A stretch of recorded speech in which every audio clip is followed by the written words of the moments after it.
korang tahu tak, geografi Iran ni sebenarnya bagi kelebihan dalam peperangan dia dengan Iran ni geng, terletak dekat kawasan yang sangat strategik. Dia ada banjaran gunung besar, padang pasir yang luas dan tepi laut dekat Selat Hormuz. Semua ni bukan setakat cantik je, tapi juga memang penting kalau nak bertahan atau menentang musuh. Gunung-gunung tinggi macam Zagros Mountains dekat barat dan Alborz Mountains dekat utara buat pihak lawan susah nak serang dan rasa susah gila. Sebab jalan sempit, lereng curam, gua-gua semula jadi. Itulah yang bagi tentera Iran tempat bersembunyi dan bertahan. Kemudian Selat Hormuz pula, dia dekat dengan pantai. Selat ni sempit, so Iran boleh kawal laluan kapal, ranjau laut atau pertahanan pantai. Kalau musuh nak lalu, memang kena fikir berkali-kali lah cerita dia. Dekat timur pula, ada padang pasir luas macam Dash-e-Lud dan Dash-e-Kavir. Padang pasir je ni panas gila, susah nak dapat air dan confirm lah kawasan dia kering level ekstrim. Lepas tu, kenderaan berat pun payah nak gerak. Memang buat musuh pening kepala lah cerita dia.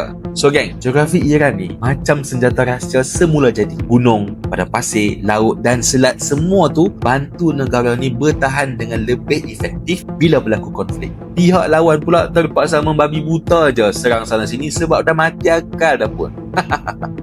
Dapat something.